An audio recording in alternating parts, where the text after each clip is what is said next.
Rabbi shrah li sadri wa yassir li amri wahlul 'uqdatam min lisani yafqahu qawli. Amma ba'd. Puji syukur alhamdulillah, marilah kita senantiasa panjatkan kehadirat Allah Subhanahu wa taala atas limpahan rahmat, taufik, hidayah dan inayahnya pada kita semua, yang mana sampai saat ini kita masih diberikan iman, Islam dan kesehatan, sehingga pada hari ini kita dapat berkumpul bersama dalam majelis taklim Masjid Jabalus Salam. Salawat dan salam semoga senantiasa tercurah pada junjungan kita Nabi besar Muhammad sallallahu alaihi wasallam beserta keluarga dan para sahabatnya, yang mana beliau adalah Nabi yang membawa syafaat Allah, dan mudah-mudahan kita selaku umatnya mendapatkan syafaatnya pula di yaumul akhir. Amin amin amin. Marilah acara pada hari ini kita buka bersama dengan membaca basmalah. Bismillahirrahmanirrahim. Selanjutnya mari kita dengarkan bersama tausiah dari Ustadz Deris Arista Saputra dengan tema kajian kitab Bidayatul Hidayah Imam Al-Ghazali. Kepada Ustadz kami persilakan.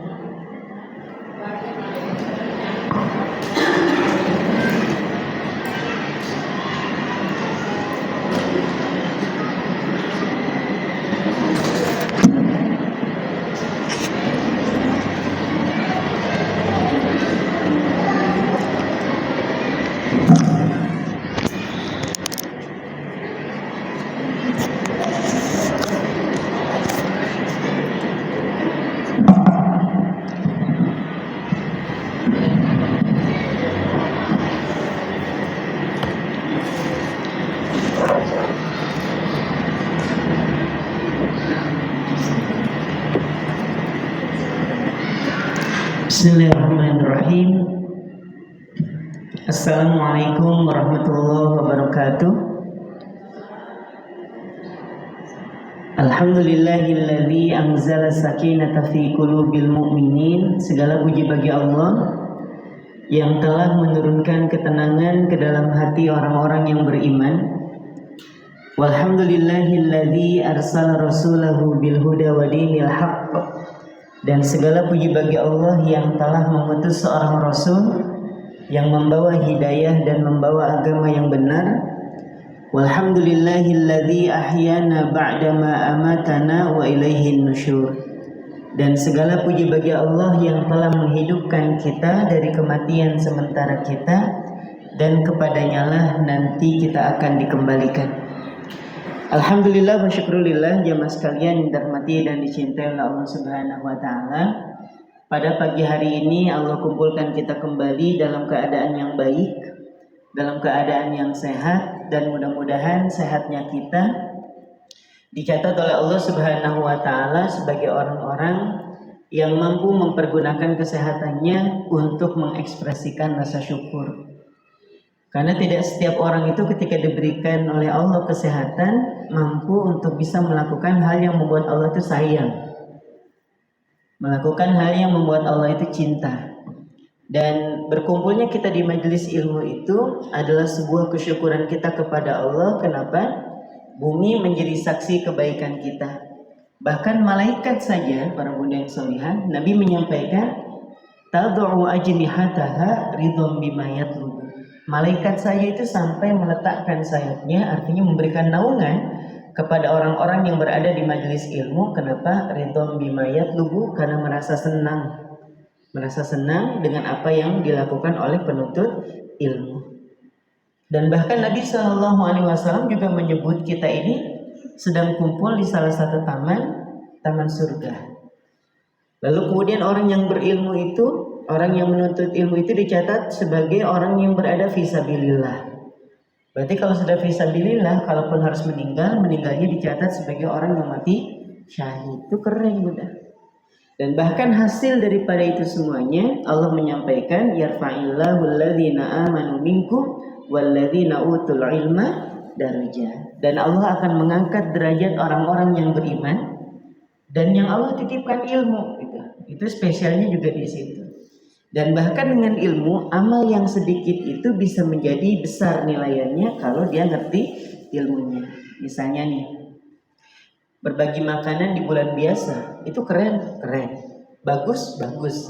Tapi kalau dia paham bahwa memberikan makanan di waktu Ramadan, karena ilmu tadi nih, jadi di luar Ramadan dia baik, di dalam Ramadan dia jadi lebih baik. Jadi kalau di luar Ramadan dia bersedekah setiap hari, tapi di Ramadan dia sedekahnya kayak minum obat pagi, siang, malam, 3 kali sehari. Contoh lah, itu gambaran sederhananya. Nah, alhamdulillah pada kesempatan hari ini Allah kembali kumpulkan kita, dan insya Allah hari ini kita akan melanjutkan kajian kita masih dalam pembahasan kitab Bidayatul Hidayah yang disusun oleh Al-Imam Al-Ghazali, dan hari ini kita fokuskan kepada bab penyakit hati yang salah satunya adalah hasad.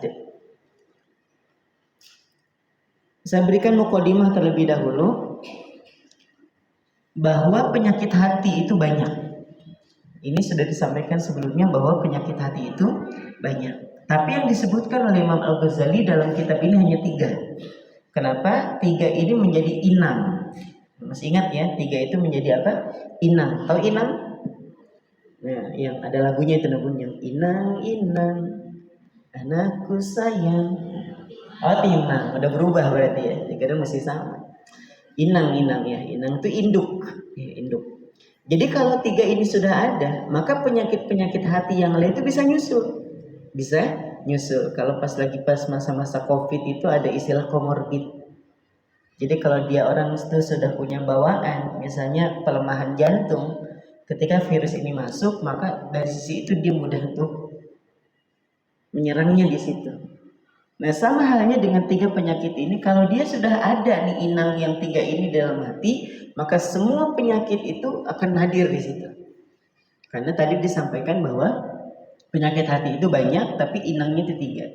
Apa aja itu? Yang pertama hasad, yang kedua riya, yang ketiga ujub, takabur, wal fakhru, sombong, bangga diri, dan merasa diri sok besar. Nah, ini juga sudah kita bahas. Jadi 3 aja nih, Bun. Yang pertama apa? Hasad, yang kedua riya, yang ketiga apa? Ujub, takabur, dan merasa diri lebih besar. Oke. Pada pembahasan yang pertama di bulan yang lalu itu kita bahas tentang hasad. Hasad sekali lagi berbeda dengan iri, beda juga dengan dengki. Karena hasad itu puncak dari penyakit yang tadi itu, Bu. Iri, dengki, baru hasad. Karena keterbatasan bahasa Indonesia menerjemahkan bahasa Arab, maka hasad itu diartikan dengki. Padahal dengki dengan hasad itu berbeda. Contohnya yang sering saya sampaikan itu, kalau iri itu setiap kita punya, dan itu nggak berdosa. Bunda iri karena memang passionnya Bunda di situ. Misalnya Bunda passionnya itu ngumpulin jilbab, hobi banget sama jilbab yang mereknya sisanya. Yang nggak usah disebut, kan nggak dibayar juga gitu ini. Misalnya, ya, mereknya sisanya itu. Terus ketika ada produk yang terbaru nih yang keluar, Bunda bilang, beli di mana? Ada kemarin diskon di sisanya gitu ya. Berapa? 40%. Mau juga nih yang kayak gitu tuh. Mau juga yang kayak gitu itu maksudnya iri. Ya, maksudnya apa? Iri. Boleh nggak? Boleh, karena memang Bunda passionnya di situ. Passionnya di ngoleksi jilbab. Senang banget sama jilbab yang baru. Atau Bunda senangnya tas. Ngeliat tas baru tuh kayaknya ganteng betul gitu ya. Ngeliat tetangganya pengajian pakai tas baru. Ya Allah, beli di mana? Cakep. Ada kelandasan kemarin pas jalan. Berapa? Murah aja 250. Mau nah yang kayak gitu. Mau nah yang kayak gitu. Itu iri bukan? Iri, pengen. Tapi beli nggak? Nggak juga beli gitu. Nah, karena memang Bunda suka banget sama tas. Nah, iri yang model kayak gini tuh nggak berdosa. Karena akan didorong oleh passion.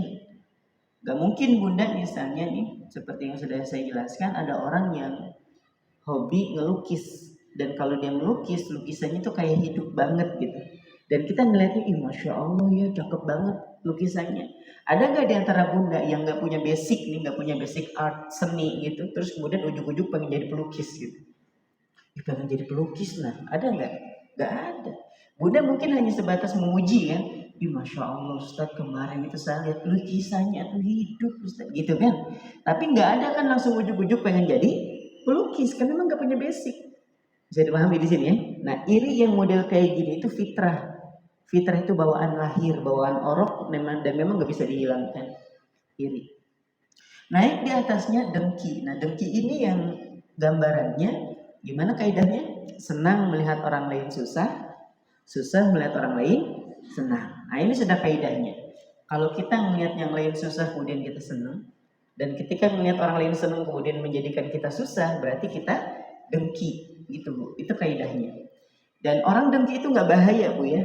Kalaupun dia harus membahayakan, dia hanya membahayakan dirinya sendiri. Gimana gambarannya kemarin? Tetangganya kredit mobil. Apa dia bilang? Alah, kredit. Lah kalaupun kredit kan dia nggak ikut ngangsur Bu ya. Nah, paling juga 3 bulan nggak bisa ganti oli. Coba ganti olinya aja dipikirin sama dia Bu. Padahal bukan mobil dia. Paling juga nggak kuat bayar, bulan ke-6 dia tarik leasing paling itu. Coba 6 bulan ditarik leasing. Nah kalaupun ditarik itu mobil siapa? Mobil tetangganya.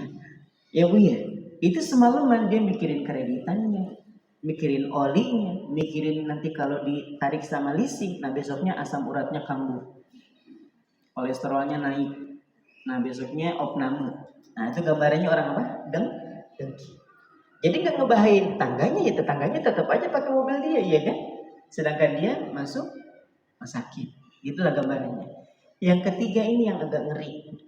Yang akan kita bahas tentang hasad, tentang ainul hasad ini. Nah yang ketiga hasad.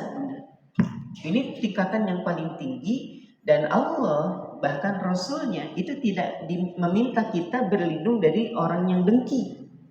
Tapi Allah dan Rasulnya itu menyuruh kita berlindung dari orang hasad. Wa min syarri hasidin idza hasad. Tapi kalau diartikan dalam Quran terjemah, apa artinya? Dari keburukan orang yang dengki kalau dia sudah dengki. Gitu Bu ya. Padahal hasad itu di atasnya dengki. Apa bedanya? Perbedaan yang paling mendasar antara dengki dengan hasad itu, kalau dengki itu kayak tadi gambarnya. Dia cuma nggak senang aja ngeliat orang lain senang. Tapi kalau hasad di pikirannya itu bukan lagi kreditan, bukan lagi ditarik leasing, bukan lagi ganti oli, tapi di pikirannya bagaimana supaya mobil itu hilang dari saudaranya. Jadi supaya kebaikan yang Allah titipkan kepada saudaranya itu hilang. Itu pikiran orang yang hasad. Makanya kita diminta oleh Allah berlindung dari orang-orang model-model kayak gini. Kalau kita yang pernah saya sampaikan di sini, kalau ada orang lari ke arah kita nih, lari betulan. Bawa parang, mukanya merah, lari ke arah kita. Apa yang kita lakukan? Jawab Bu, lain Jumatan ini. Apa yang kita lakukan? Menyambutnya dengan bahagia. Ahlan wa sahlan ya habibati. Insya Allah. Ya. Dia belum jawab salamnya kita sudah ada di alam barzakh. Ya. Orang bawa parang kita sambut kayak gini. Kalau Ustadz gimana? Ya nyata lah. Ikut ibu gitu ya. Ibu lari, saya juga lari lah. Lari, itu yang paling realistis Bu. Karena memang katanya mukanya merah, dia bawa parang. Nah pertanyaan saya, kenapa lari? Takut. Sebenarnya bukan masalah takutnya, karena kita ngelihat ekspresi wajahnya dan juga kita ngelihat parangnya. Dan ya betul. Nah sedangkan orang yang hasad itu nggak kelihatan. Kalau orang mau membahayakan kita dengan benda, dengan sesuatu, kita bisa lari. Karena kelihatan. Nah masalahnya orang hasad itu nggak kelihatan. Depan kita itu ya mukanya biasa aja Bu. Ibu sehat, cakep ibu tuh, Masya Allah. Kemarin baru beli mobil ya? Iya, Masya Allah. Depan kita. Gak ada kan ibu punya gak temen misalnya yang hasad sama ibu, ketemu ibu mukanya gini? Ada, depan ibu gitu, ada gak? Gak ada. Depan ibu gimana? Kalau ibu udah pergi.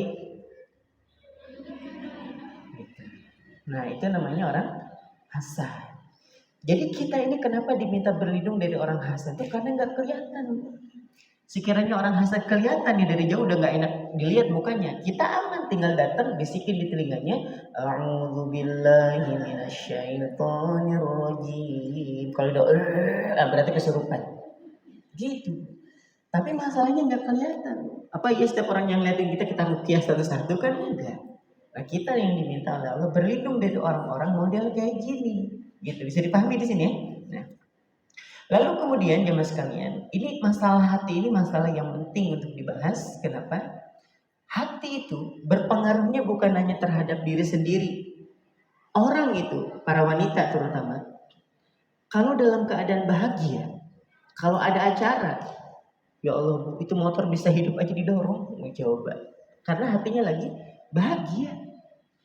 Kalau wanita dalam keadaan bahagia, jangankan galon, tandon juga diangkat. Kalau lagi bahagia.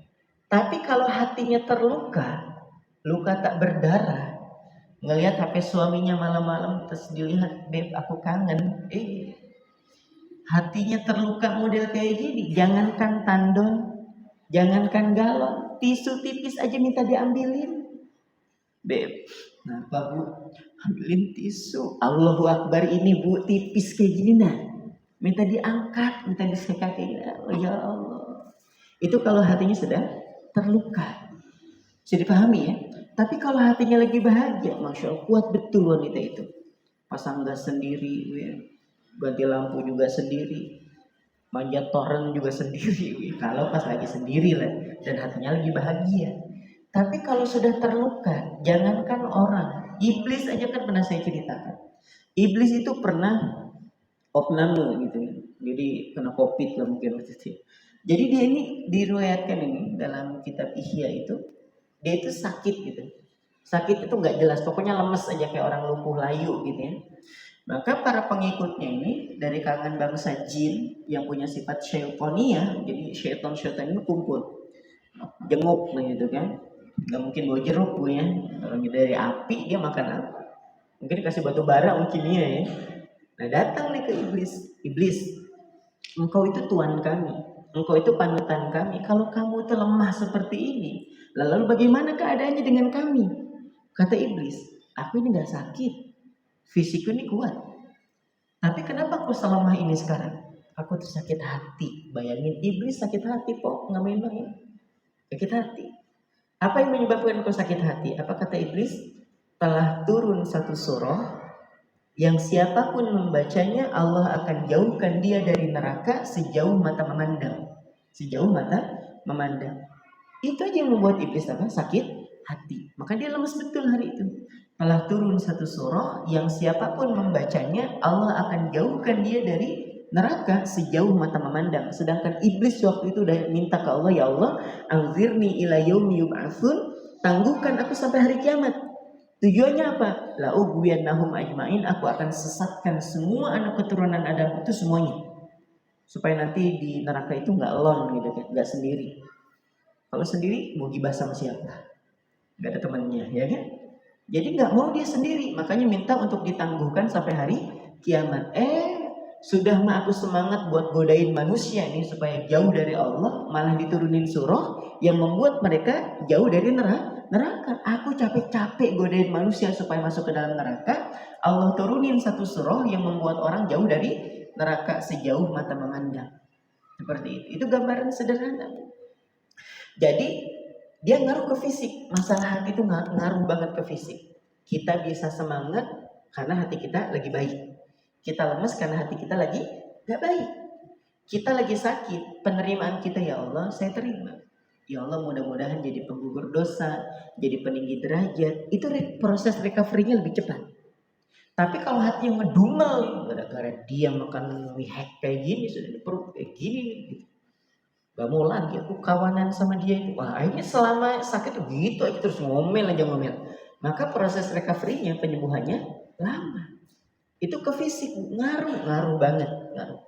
Oke. Terus hati itu juga bisa nyerang kemana lagi? Bisa nyerang ke amal.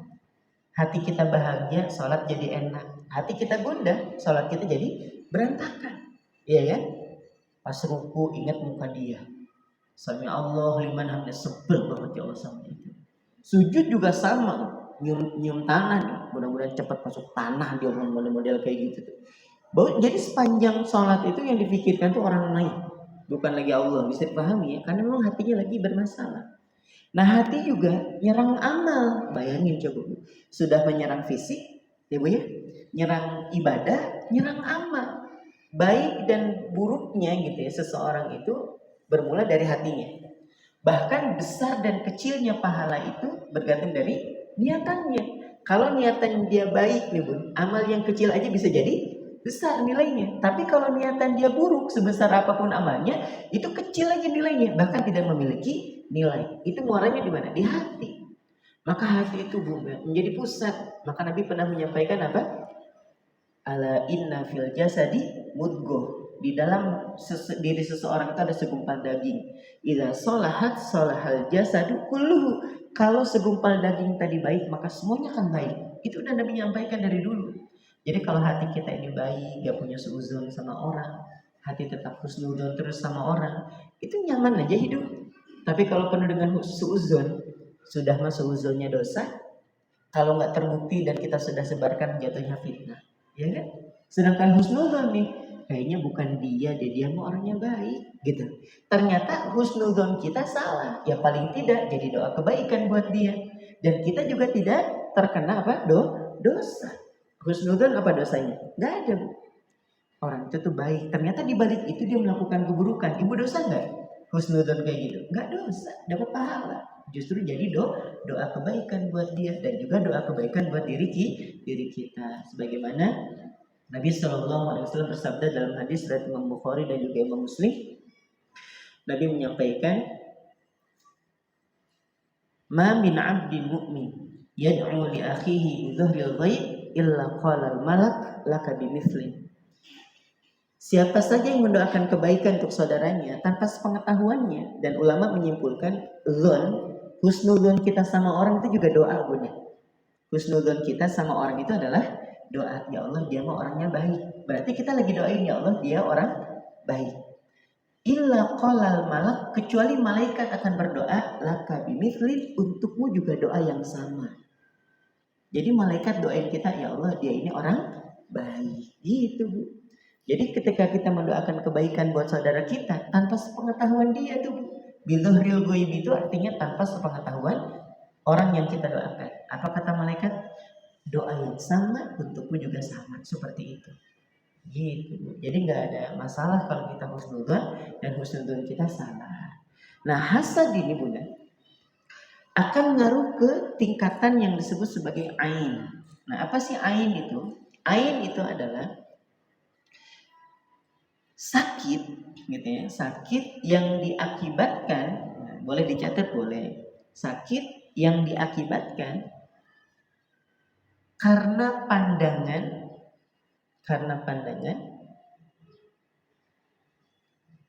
ataupun tatapan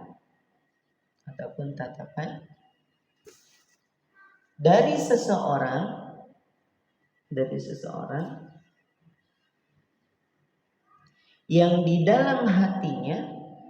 yang di dalam hatinya ada sifat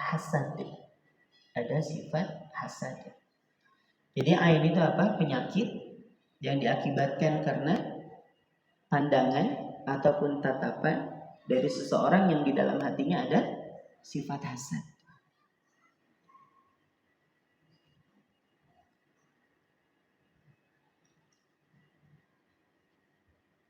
Yang kedua, tadi yang pertama pengertian, yang kedua sakit yang diakibatkan, sama redaksinya, yang diakibatkan karena tatapan atau pandangan seseorang yang di dalam hatinya, nah ini bedanya, yang di dalam hatinya ada kekaguman yang berlebih.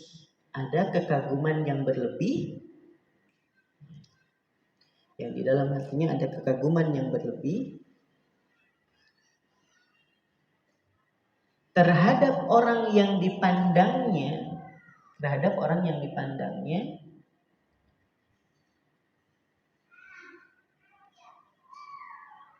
tanpa melibatkan Allah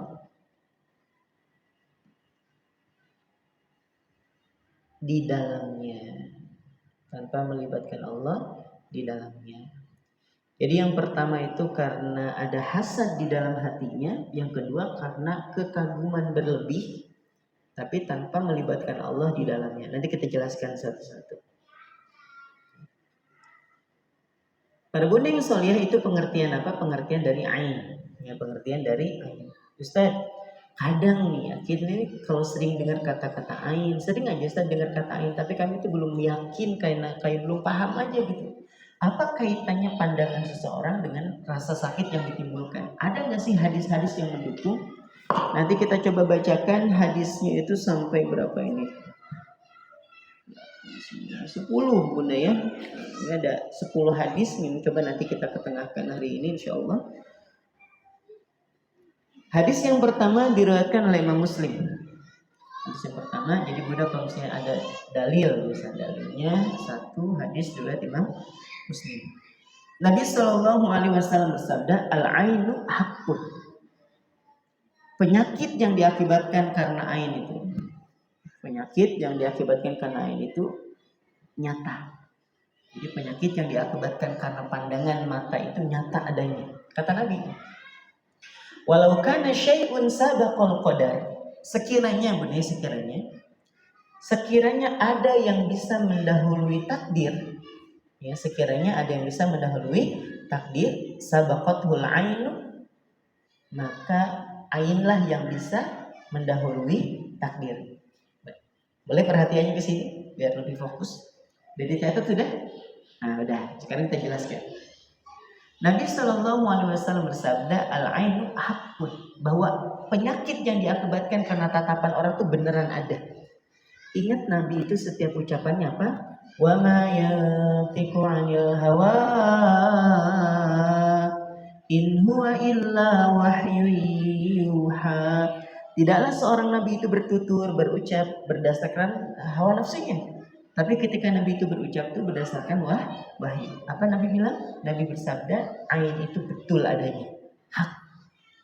Walau kana syai'un sabaqal qadar, sekiranya ada sesuatu yang bisa mendahului takdir, la sabaqatul ain, maka ainlah yang bisa mendahului itu. Jadi kalau boleh kita gambarin gini, ini ada perlombaan lari antara takdir dengan ain. Maka siapa yang akan dapat? Ain. Coba. Padahal takdir itu sudah ada sebelumnya gitu Bu. Sudah paham ya? Kita sakit sudah ada catatannya. Kita meninggal juga sudah ada catatannya. Tapi Nabi dalam beberapa hadis ada di antara umatku banyak yang meninggal itu lantaran kena ain. Ya Allah, Nabi sampai bilang kayak gitu. Jadi artinya apa? Artinya kematian itu memang betul sudah ada takdirnya, sudah ada. Tapi yang bisa mempercepat itu ain. Atas izin Allah tentunya, ya, bukan berarti ain ini sesuatu yang makhluk lain kemudian nyerang kita, enggak, semuanya atas izin Allah. Wa idza stugsiltum faksilu, kalau kalian diminta mandi karena ain tadi maka mandilah. Ini perintah dari Nabi dalam hadis riwayat Imam Muslim. Gambarannya gini Bunda. Kisahnya ada seorang sahabat namanya Sahal bin Hunayf. Sahal bin Hunayf.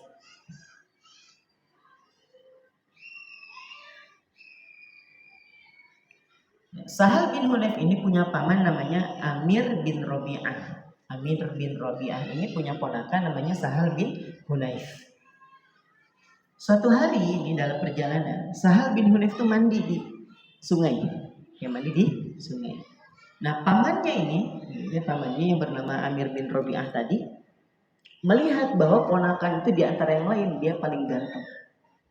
Dia yang paling putih, paling mulus. Apa kata pamannya? Gak ada laki-laki yang semulus, yang setampan, yang sebagus ponakan saya itu. Langsung terjerembab di bunuh orang, langsung jatuh kelopak pingsan. Udah nggak bisa ngapa-ngapain, nggak bisa gerak, nggak bisa apa-apa.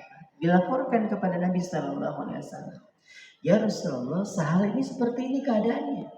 Apa kata Nabi? Siapa yang kalian curigai yang membuat Sahal seperti ini? Yang menyebabkan ain kepada Sahal bin Hunayf ini siapa kira-kira? Pamannya kayaknya. Dipanggil pamannya. Siapa tadi? Amir bin Rabi'ah. Datang sini. Datang. Apa kata Nabi? paman yang seperti apa gitu lah. Maksudnya saudara seperti apa yang tega membunuh saudaranya sendiri. Sampai segitunya Bu. Apa kata Sa'ad bin Hunayf, wahai Rasul, aku ini pamannya, mana mungkin aku akan mencelakai ponakan saya sendiri. Tapi engkau telah berbuat ain terhadap dia. Engkau telah berbuat ain terhadap dia. Apa kata Nabi? Wudu. Maka beliau berwudu dengan sempurna gitu ya. Wudu seperti kita wudu itu. Kemudian beliau juga memercikkan bagian dalam sarungnya, maksudnya yang di ujung sarung itu dipercikkan gitu pakai air. Nah, air wudunya diletakkan penadah. Penadah apa ya? Ya penadah Bu ya. Berupa gelas gitu atau gayung gitu. Jadi beliau wudu di atasnya. Kemudian air yang itu ngalir biar aja, dan itu ada tempatnya. Pakai apa? Pakai gelas, pakai gayung lah kalau kita. Udah terkumpul nih, sudah wudu dengan sempurna, disiram ke Sahal bin Hunayf dan seketika dia sembuh seperti tidak terjadi apa-apa. Inilah yang dimaksud oleh para ulama bahwa Nabi menyampaikan ain itu betul adanya gitu. Ain itu betul adanya. Berarti kalau kejadian Sahal bin Hunayf ini pandangan karena ada hasad atau kekaguman berlebih? Kekaguman berlebih yang tidak melibatkan Allah di dalamnya. Harusnya gimana kalau kita melihat yang seperti itu? Masya Allah, ya Allah, ini ponakan saya ini gitu ya, cakep banget ini, Masya Allah. Barakallahu fiik, nak, kamu ganteng banget sih nak. Nah gitu ya, barakallahu fiik, mudah-mudahan diberikan keberkahan atas ketampanannya, atas kecantikannya gitu Bu. Ya, karena seorang itu bisa terkena ain dari apa? Dari pujian yang berlebih, kekaguman yang berlebih. Ya, seperti itu. Dan Nabi memerintahkan dia untuk mandi sebenarnya, tapi dalam keadaan seperti itu gitu kan, akhirnya sahabat tanya wudhu saja, tapi mandi juga bisa. Nanti kita jelaskan. Ini hadis yang pertama, hadis Imam Muslim. Yang kedua, dari sahabat Anas bin Malik. Hadis ini pun sama diriwayatkan oleh Imam Muslim. Nabi bersabda. Jadi ceritanya, ada seorang sahabat itu ngadu ke Nabi, ya Rasulullah, ini demam keluarga saya itu nggak turun-turun, udah lama. Kalau kita kan demam yang agak lama tuh ya COVID gitu ya. Ini demam ini nggak turun-turun gitu. Terus kata sahabat, apa yang harus kami lakukan ya Rasul? Maka Nabi SAW itu dari sahabat Anas bin Malik pernah menyampaikan, rukhsah fil hummati wan namlati wal aini. Diperbolehkan bagi seorang itu melakukan ruqyah, gitu ya, melakukan ruqyah untuk orang yang terkena demam, kena gigitan semut, dan juga terkena ain. Kalau kita baca hadis ini dan nggak pakai guru, kita akan bilang gini, ini apa sih hubungannya? Dibolehkan meruqyah penyakit karena demam, karena gigitan semut, dan karena pandangan ain. Kan tadi sahabat bilang nih keluarganya demam nggak turun-turun kan gitu ya.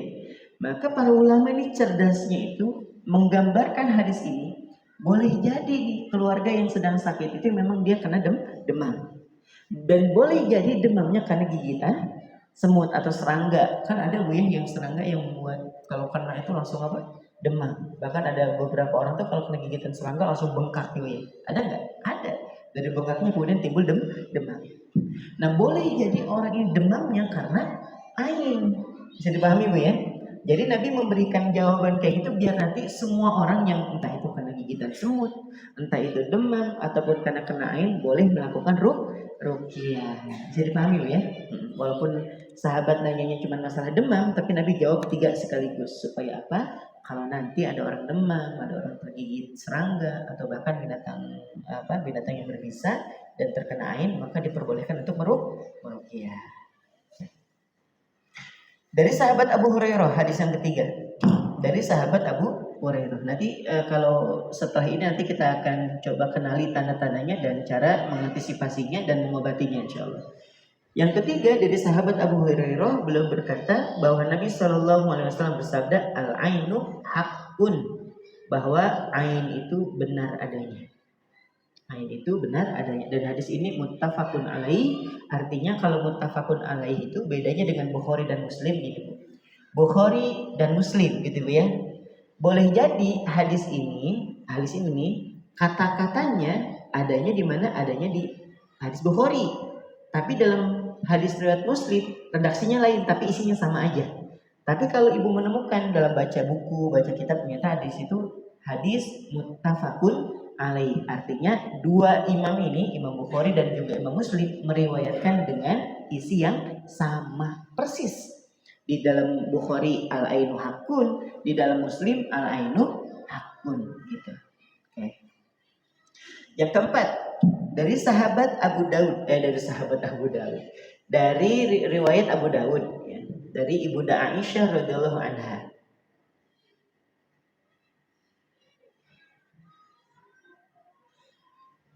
Dari Ibunda Aisyah, dan hadis ini diriwayatkan oleh Imam Abu Daud. Apa kata Ibunda Aisyah? Nabi pernah menyuruh seseorang yang melontarkan ain untuk melakukan wudhu, gitu, untuk melakukan wudhu. Kamu wudhu deh, gitu. Terus setelah itu apa? Lalu orang yang menjadi korban ain itu untuk mandi dengan apa? Dengan air tadi. Ini kan si korban ini entah itu dia mengalami kurus, entah si korban ini mengalami linglung yang berkepanjangan, atau yang terkena yang kejang-kejang tuh namanya ayan. Nah, atau dia terkena ayan, yang mirip kayak step kayak gitu, maka Nabi memerintahkan kamu wudhu. Nah, udah wudhu nih, airnya dikasih penadah gitu, ditampung di satu wadah, dan airnya tadi dipakai untuk apa? Mandi. Bagi siapa? Bagi orang yang terkena air. Maka hadis yang pertama tadi, fa idza stughsiltum faghsilu. Kalau kalian diminta untuk mandi, maka mandilah. Itu perintahnya dari Nabi. Hadis ini diriwayatkan oleh Imam Abu Daud. Yang kelima, dalam riwayat Bukhari dan juga Muslim, Imam Muslim kemudian meriwayatkan bahwa Rasulullah Shallallahu Alaihi Wasallam memerintahkan saya, wahai Aisyah, gitu kan, wahai Humairah, perintahkan orang untuk meruqyah orang ini. Saya ulangi ya. Jadi Nabi menyuruh kepada Ibunda Aisyah, wahai istriku, perintahkan orang untuk meruqyah orang ini. Paham ya? Timbul pertanyaan, kan Nabi itu gak usah baca panjang, baca bismillah juga sembuh nih orang, gitu Bu ya. Ini orang Nabi pegang aja insya Allah dengan izin Allah sembuh, karena beliau punya mukjizat, ya, punya mukjizat. Sebagaimana ketika Abu Bakar As-Siddiq terkena binatang berbisa di Gua Thur, ketika dikejar oleh kaum Quraisy, kafir Quraisy, maka Abu Bakar dan juga Nabi Sallallahu Alaihi Wasallam naik ke Gua Thur. Kata sahabat Abu Bakar, sebentar wahai Rasul, saya cekkan dulu tempatnya, dibersihkan dulu ya, takutnya ada binatang buas apa gitu ya, binatang berbisa. Aman. Dah, Nabi masuk, Abu Bakar juga masuk. Tapi ternyata ada lubang kayaknya, maka ditutupi oleh tangan Abu Bakar. Ternyata ada kalajengking, kemudian mengenai tangan Abu Bakar. Namanya kalajengking Arab Bu ya. Kalajengking kita aja segitu berbisanya, apalagi yang di gurun kayak gitu. Ya Allah, akhirnya bengkak merah, akhirnya kemudian nggak kuat. Nabi ada di pangkuan Abu Bakar kan, dalam keadaan rehat seperti itu, netes air mata beliau, keringat juga netes kepada Nabi. Kemudian Nabi terbangun, apa yang terjadi dengan kau wahai Abu Bakar? Enggak wahai Rasul. Kenapa? Ditunjukin tangannya bengkak gitu kan. Ini kenapa kau cerita? Aku khawatir mengganggu engkau dalam istirahat. Ya Allah, Abu Bakar itu masya Allah keren kan. Nah, kemudian dipegang oleh Nabi dan diludahi Bu, cuy gitu ya. Misalnya dibacakan ta'awud, kemudian diludahi, cuy, sembuh Bu. Coba kalau ludah kita, besok bisa diamputasi gitu ya. Itu mukjizat lah salah satunya. Tapi kenapa untuk masalah yang seperti ini Nabi nyuruh orang? Ternyata jawabannya bervariasi. Salah satunya adalah Nabi ingin mensyiarkan bahwa kalau ada seorang yang mengalami gangguan seperti itu, siapapun bisa untuk melakukannya. Jadi tidak lagi berfokus pada satu orang. Ibu kalau bisa baca Quran dengan baik, anak dalam keadaan semalaman gak bisa tidur itu kan, gelisah, gelipang, dikasih susu gak mau, digodong malah nangis gitu kan. Ibu udah gak perlu lagi nelpon Ustaz malam-malam jam 2, jam 3. Ibu aja buka Qurannya kalau tahu caranya kan. Ibu niatkan untuk meruqyah, baca Quran dengan baik, insya Allah bisa sebenarnya gitu. Maka dalam hadis itu disebutkan apa? Barang siapa yang bisa memberikan manfaat kepada saudaranya, falyaf'al, hendaklah dia melakukan gitu. Jadi Nabi itu bukan berarti Nabi gak mau, bukan. Nabi pengen ngasih tahu ke yang lain, ayo kalian nih, siapa yang bisa ngasih manfaat, kasih manfaat, ruqyah dia, gitu. Memang perintah supaya sahabat tahu bahwa kalau dalam keadaan seperti itu boleh untuk melakukan ruqyah. Oke. Hadis ini diriwayatkan oleh Imam Bukhari dan juga Imam Muslim. Satu lagi deh Bu ya, satu lagi hadisnya. Hadis yang ke-6, hadis yang ke-10, tapi satu lagi lah kita sebutkan. Dalam hadis riwayat Imam Tirmidzi dari Asma binti Umais, dari Asma binti Umais ya.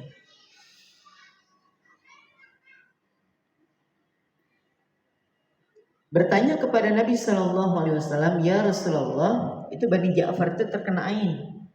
Apakah aku harus meminta seseorang untuk meruqyah mereka? Jadi Asma binti Umais ini, gitu, binti Umais ini datang kepada Nabi, ya Rasulullah, Bani Ja'far tuh nampaknya ini terkena ain. Apakah aku harus memintakan orang lain untuk meruqyah mereka? Apa jawab Nabi? Ya. Karena seandainya ada sesuatu yang bisa mendahului ketentuan takdir, niscaya ain benar-benar dapat mendahuluinya. Gitu ya.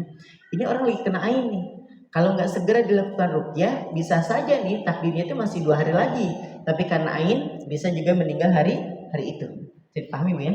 Itu Nabi yang menyampaikan seperti itu. Sekarang gimana bisa mengenali tanda-tanda kita itu terkena ain? Setelah kita digambarkan hadisnya, hadis yang sahih bahkan, bahwa ain itu ada, bahwa dampak dari ain itu nyata dan bahkan pernah ada di zaman Nabi SAW. Ya Rasulullah, engkau kenal wanita ini? Kenal? Siapa yang gak kenal ketika disebutkan namanya nih di kampung ini atau di Jazirah Arab kali itu disebutkan namanya, taruh misalnya namanya Fulana. Itu orang udah sepakat. Itu wanita cantik, wanita yang kalau dipandang itu bisa memikat siapapun. Jadi kalau disebutin namanya, misalnya Romlah gitu kan, ada nggak Ibu Romlah, ada nggak? Kalau ada kita ganti namanya, nggak ada ya insya Allah ya. Nah, ketika disebutkan Romlah itu langsung, pokoknya wanita tercantik di komplek ini, bahkan di kota ini, orang udah tahu, sepakat gitu ya, sepakat bahwa Romlah ini adalah wanita yang cantik. Oke. Dalam satu kesempatan gitu, Nabi ditanya oleh sahabat, ya Rasul, engkau mengenal nggak wanita? Ya kenal lah, sering disebutkan namanya gitu. Jadi sekarang menghitam sebagian wajahnya, Apa kata Nabi? Dia terkena ain. Maka siapa yang bisa memberikan kebaikan untuk saudaranya, falyaf'al, maka lakukan. Maksudnya siapa yang bisa meruqyah dia, coba diruqyah.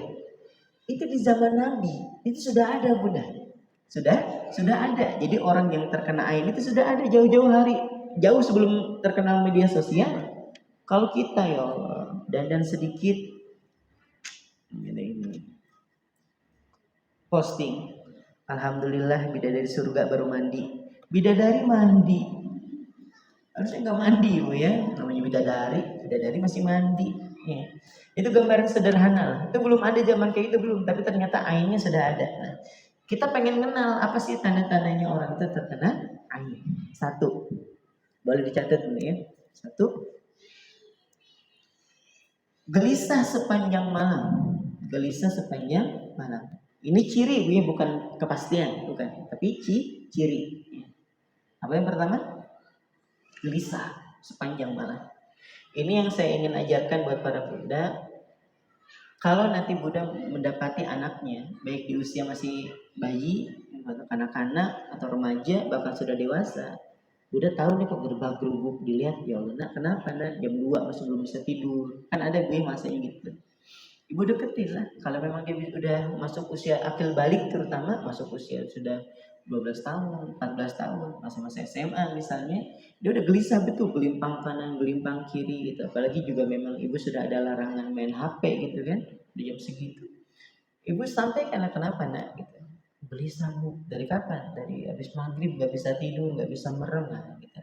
Coba disampaikan, nah adakah mungkin hari ini ada prestasi di kelas misalnya yang membuat orang kagum, ada nggak? Atau mungkin hari ini kamu ada nyebelin orang gitu, nggak, ajak ngobrol gitu. Atau mungkin kamu hari ini ada posting foto, nah yang mungkin berlebih, ada nggak? Nggak ada Bu. Nah sudah, kalau memang anak ini mungkin malu ngakunya kan, coba diajak istighfar. Coba deh kamu istighfar aja dulu, coba pejamkan matanya, istighfar. Nah kalau diingatkan Allah tentang dosa, diistighfarin ya. Astagfirullahaladzim, astagfirullahaladzim, astagfirullahaladzim. Gitu. Minta ampun sama Allah nak ya. Allah, saya mohon ampun, saya mohon ampun, saya mohon maaf kalau hari ini ada salah, ada dosa. Gitu aja dulu biarin.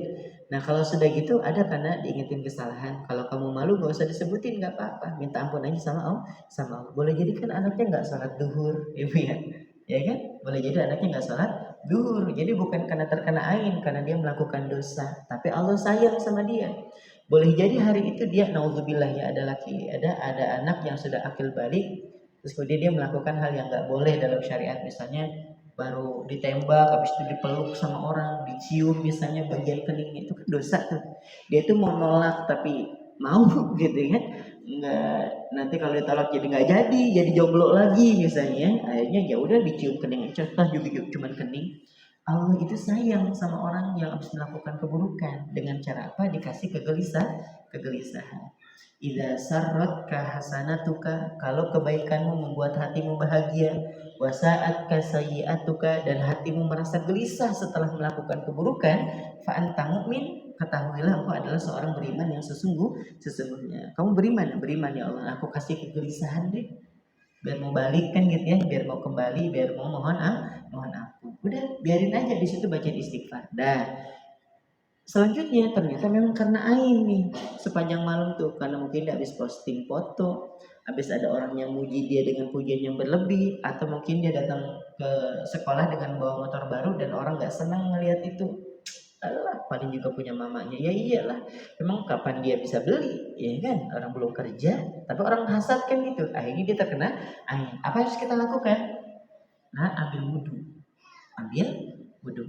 Udah nih ambil wudhu, balik ke tempat tidurnya, duduk, kemudian baca apa? Baca yang pertama ayat kursi, yang kedua 2 surah perlindungan, Al-Falaq dan An-Nas.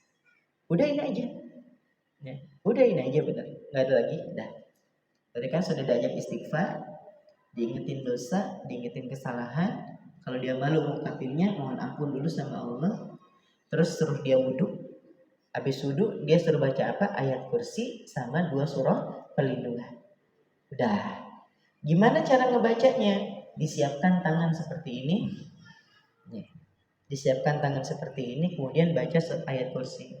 Ya, baca ayat kursi. Allahu la ilaha illa huwal hayyul qayyum la ta'khudhuhu sinatun wa la nawm lahu ma fis samawati wa ma fil ard ma dzal ladzi yashfa'u indahu illa bi'idnih ya'lamu ma baina aydihim wa ma khalfahum wa la yuhituna bisyai'in min 'ilmihi illa bima syaa wasi'a kursiyyuhus samawati wal ard wa la ya'uduhu hifdhuhuma wa huwal 'aliyyul 'azim. Tiupkan. Gitu ya, ditiupkan. Satu udah, habis itu apa? Baca surah Al-Falaq dan An-Nas. Sama, setelah baca surah Al-Falaq ditiupkan, kemudian baca surah An-Nas juga ditiupkan. Udah selesai ditiupkan dari kepala. Seperti ini. Terus sampai ke bagian kaki, sama seperti kita mau tidur Bu ya, kan gitu ya, Nabi mengajarkan baca ayat kursi, 2 surah perlindungan, dibalurkan ke seluruh anggota. Dah, bawa tidur nyenyak insyaallah. Gitu, bisa dipahami ya. Ustaz, saya biasa baca kok Quran. Nah, berarti tinggal ditambah satu lagi. Apa satu lagi? Ditambahkan niat untuk meruqyah. Niat untuk meruqyah. Saya ceritakan sedikit, ada seorang hafiz datang ke rumah. Hafiz Quran. Saya mau ruqyah juga beneran Ustaz, mau diruqyah gitu. Ini Ustaz ini imam gitu ya. Ustaz ini imam, mana hafal Quran 30 juz. Kalau saya baru juz 21, Ustaz sudah juz 30. Jadi enggak apa-apa, pokoknya ruqyah aja Ustaz, katanya. Sudah bisa. Baik, sama Ustaz saling ruqyah kan keren ya. Duduk dia dibacain Quran nih, udah ayat-ayat pilihan. Reaksi imam itu hafiz Quran ya, reaksi kenapa sih, toilet dulu bentar, toilet dulu sebentar, mau pipis dulu, wudhu lagi, duduk lagi, gelisah betul, keringatnya keluaran, gelisah, kayak tau gelisah Bu ya? Tau gelisah nggak? Kayak taklim kelamaan tuh Bu ya. Apalagi Ustaznya menyampaikan 10 keutamaan baru 3. Sudah 1,5 jam. Nyata memang mukanya kan. Udah mulai menggaruk bagian yang tidak gatal ya, Bu ya. Gitu. Ada matanya udah diganjel isolatif gitu ya. Pokoknya macam-macam lah orang ngantuk lagi pengajian. Saya hafal betul gitu. Para bunda yang saleh yang dirahmati Allah Subhanahu wa taala. Nah, saya bilang gini, Ustaz, saya tuh nggak bakal bilang Ustaz suruh baca Quran, Ustaz hafal Quran. Ustaz juga imam, pasti murojaahnya juga lebih kan ya, namanya juga imam. Saya bilang Ustaz tahu nggak kenapa Ustaz masih ada reaksi model kayak gini? Nggak tahu. Ustaz sering baca Quran kan? Sering. Pernah nggak Ustaz niat bacaan Qurannya tadi untuk meruqyah? Nggak pernah. Itu dia, Bu. Kita baca Quran nih, nggak pakai niat, pahala nggak? Pahala, Bu. Ibu baca Quran nih nggak pakai niat, cuma nunggu waktu zuhur, waktu isya, atau pas lagi nganggur lagi nunggu sambil masak baca Quran, nggak pakai niat, satu hurufnya berapa kebaikan? 10. Itu udah janji Allah sudah. Udah masuk sudah. Tapi kenapa orang yang hobi baca Quran, bahkan maksurat pagi petang gitu kan, tapi kenapa masih kena kayak gitu? Karena nggak pernah meniatkan dirinya membaca itu untuk meruqyah. Itu aja bedanya, Bu. Ibu minum obat, Ibu ya. Ini saya sudah konsultasikan juga dengan dokter. Kita dikasih obat nih, terus kita anggap Allah ini obat biasa kita minum, gak ngefek, Bu. Serius dah, gak bakal ngefek. Ibu mau kasih sama siapapun, kalau ibu punya pemahaman ini mah sama aja obatnya, gak ngefek. Tapi kalau ibu bilang ini kadok obatnya, masya Allah ya gitu, dan ibu yakin gitu ya Allah akan menitipkan ibu niat, dan Allah yakin, kita yakin bahwa Allah akan menyembuhkan, itu ngefeknya beda. Gak usah jauh-jauh ibu pernah minum suplemen kan, suplemen kesehatan, kayaknya nggak ngaruh gitu ya, gini aja lemes ya lemes aja gitu, terus nggak juga lagi semangat olahraga, karena emang ibu nganggap bahwa itu rutinitas biasa, sehari tiga udah gitu jadi biasa. Tapi kalau dipakai niat nih, ya Allah saya minum suplemen ini biar kuat ibadahnya, biar kuat jalan kakinya buat olahraga, itu beda hasilnya. Sama seperti baca Quran, ketika diniatkan untuk meruqyah, pahalanya dapat, niatan meruqyahnya dapat. Gimana niatannya? Ya Allah, saya mau baca nih surah-surah ini untuk meruqyah diri saya, meruqyah rumah saya, dan meruqyah seluruh anggota rumah saya. Baca Quran itu ngefeknya 2. 1, pahalanya dapat. 2, niatan ruqyahnya juga dapat. Itu. Sekalipun hafiz Quran, gak pernah meniatkan untuk meruqyah, kena juga. Ini saya sampaikan aja. Baik. Ini yang pertama. Kalau si anak merasa gelisah atau bunda sendiri merasa gelisah, ingat postingan hari ini. Ada nggak yang hari ini posting yang berlebihan? Ada nggak hari ini yang mungkin statusnya membanggakan diri? Kalau ada, diistighfari. Udah gitu ambil aja wudhu, kemudian baca surah ayat kursi, kemudian surah Al-Falaq dan Anas. Tiupkan ke tangan, baruskan ke seluruh anggota tubuh dengan diniatkan untuk meruqyah. Ini yang pertama cirinya. Yang kedua, mengalami penurunan berat badan secara drastis. Ya, penurunan berat badan secara drastis. Gak apa-apa Ustaz, kalau gitu saya kenain aja. Sangkanya enak. Saya ridho Ustaz kalau misalnya ain itu buat kurus. Kurusnya bukan kurus sehat, Bu. Kurus kering, Ibu mau? Ya. Mendingan mana? Mendingan kurus kering atau seperti yang sekarang aja? Sekarang aja Ustaz. Nanti pas Ramadan juga turun 3 kilo, habis Ramadan naiknya 5 kilo. Ini pada nastar ini. Baik.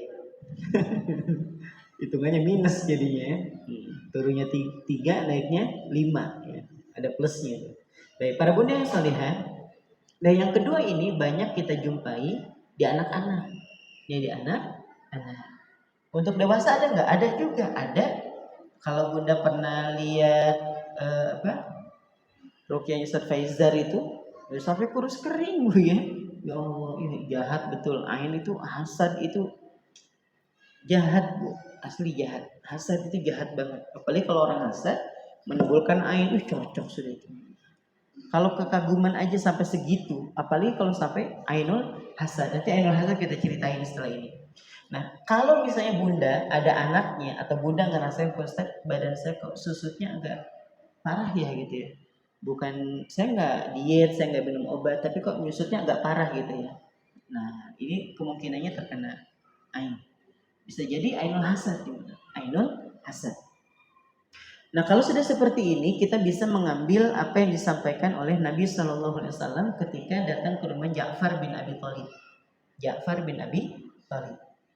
Berarti siapanya Nabi ini? Hah? Saya ulangi nih. Nabi datang ke rumah Ja'far bin siapa? Abi Thalib. Berarti siapanya Nabi ini? Ayo. Ja'far bin Abi Thalib. Muhammad bin Abdullah bin Abi Thalib. Siapa? Ibu atau paman?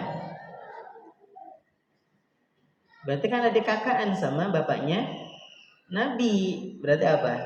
Paman. Nah, datang kepada keluarga Ja'far bin Abi Thalib. Dilihat sama Nabi, ya Allah. Ini keluarga ini kena ain. Kenapa? Anaknya Ja'far bin Abi Thalib itu, radhiyallahu anhu itu, kurus, Bu.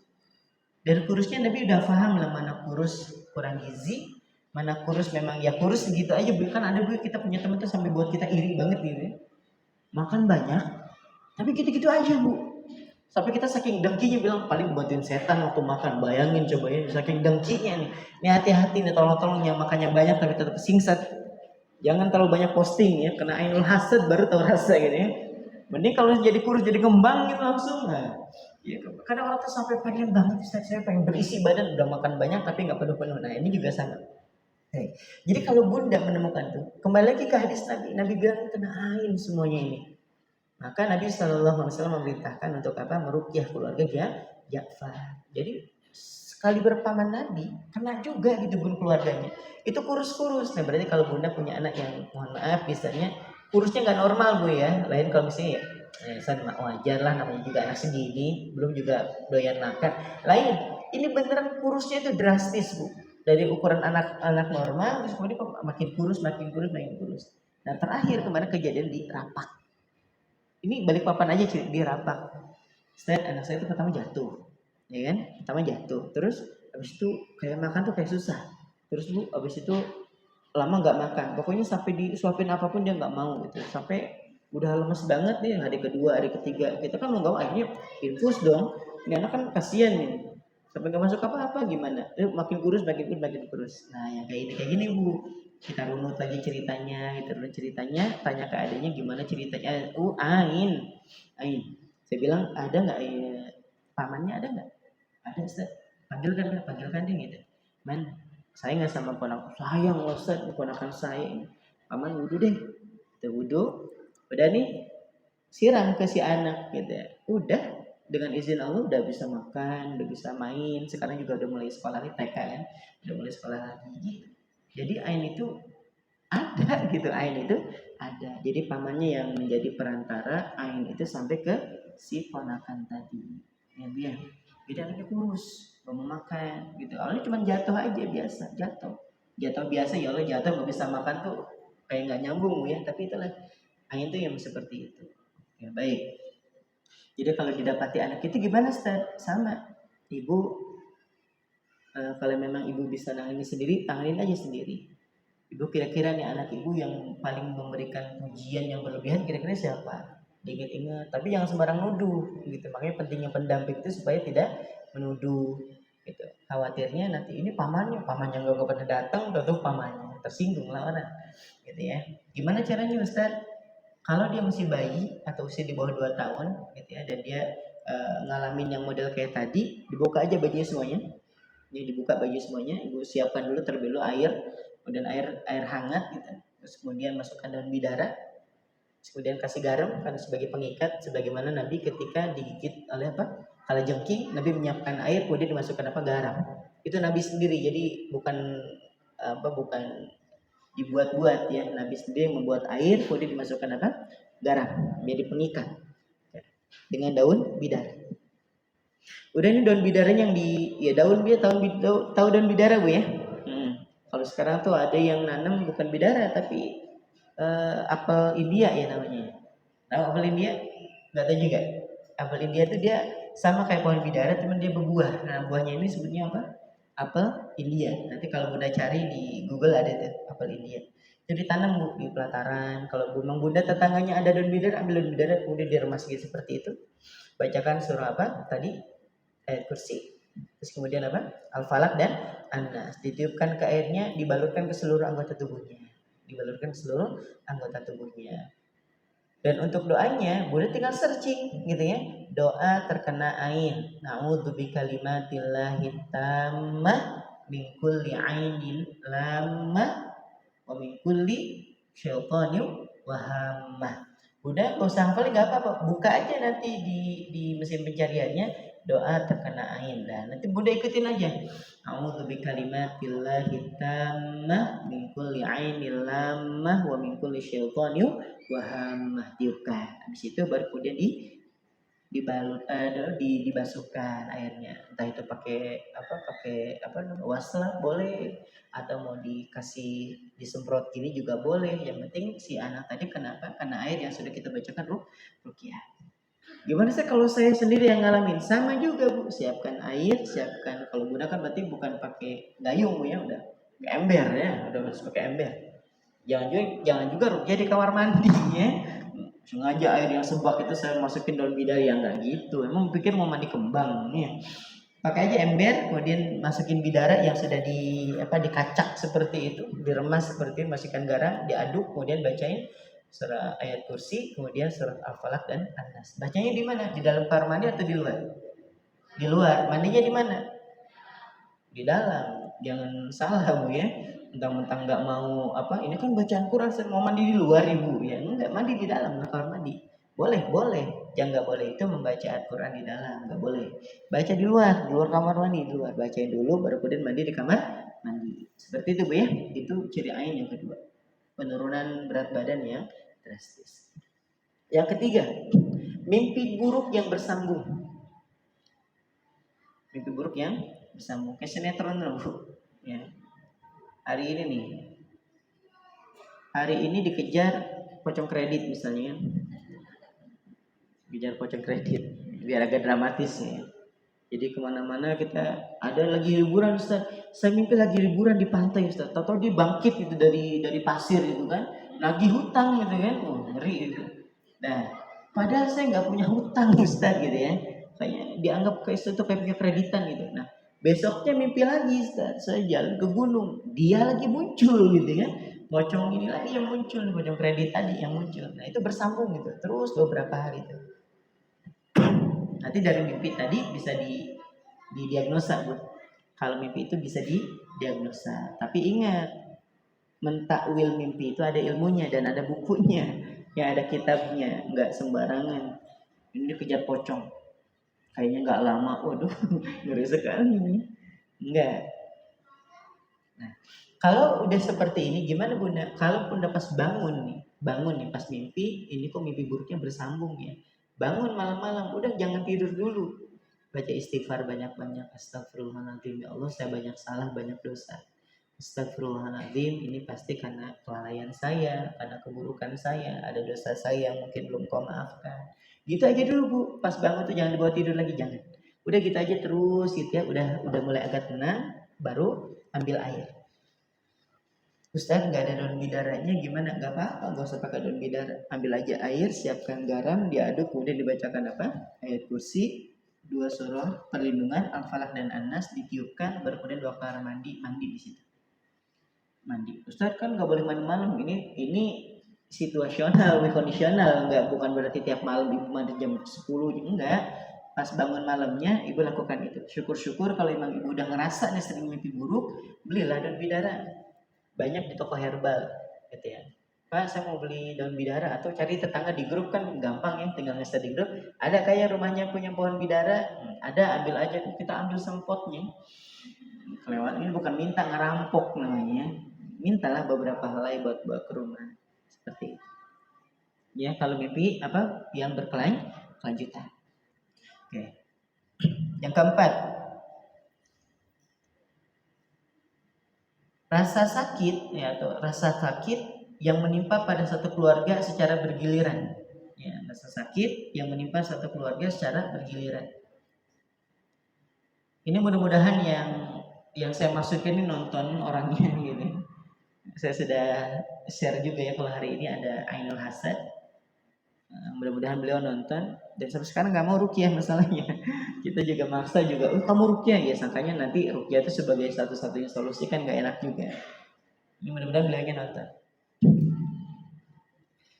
Jadi ada satu keluarga, itu kalau nggak anaknya, bapaknya sembuh istrinya sembuh kakaknya, si kakak sembuh adiknya, gitu aja Bu, terkayak gasing, gitu aja terus Bu, gitu.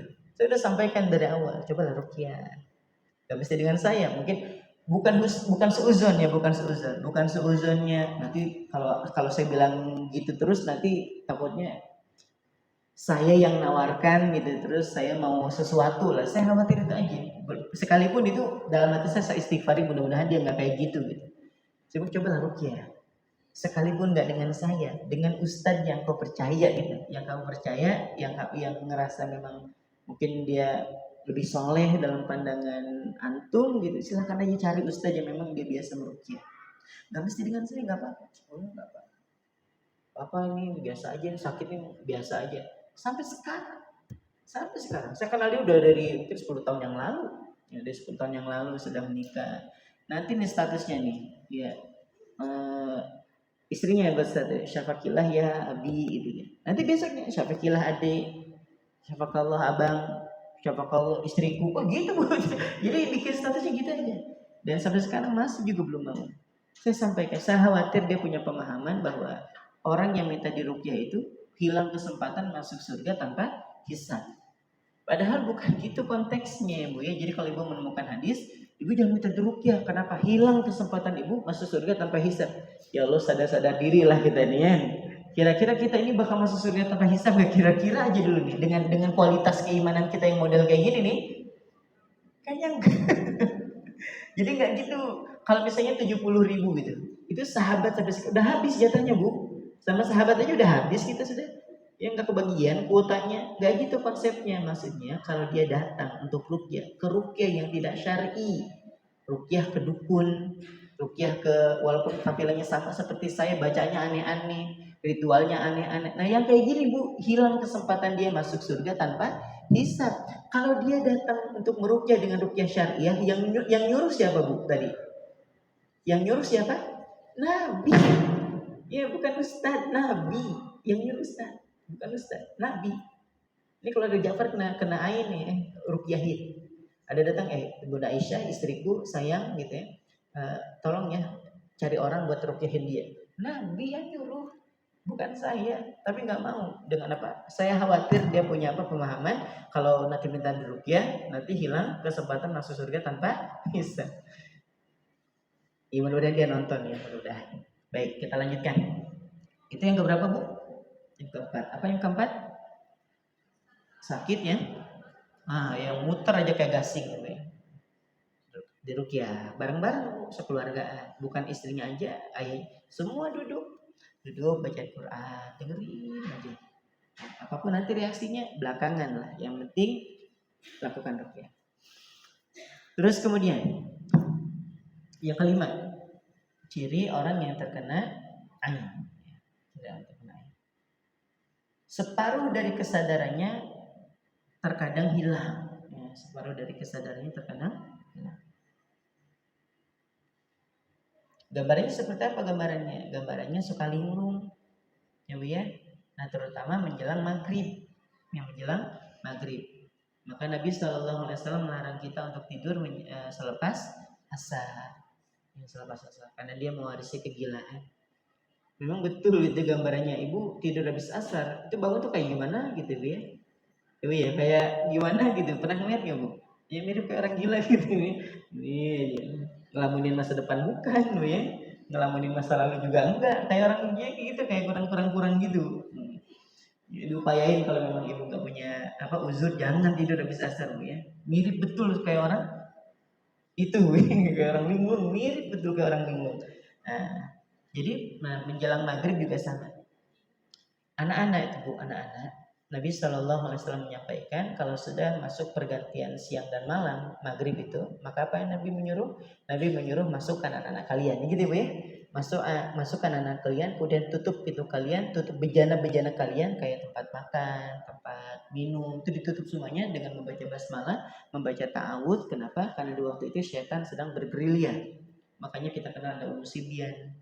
Oh ya, ada anak yang hilang di waktu maghrib, gitu. Ada istri yang hilang di waktu maghrib, gitu ya. Itu hilang diculik orang memang ya, gitu ya. Itu jalan memang sampai pengajian yang lain ya. Ada yang diculik ke mall, gitu ya. Ada yang hilang, tahu-tahu ditemukan di lantai 3 lagi lagi ngejar-ngejar diskonan ya.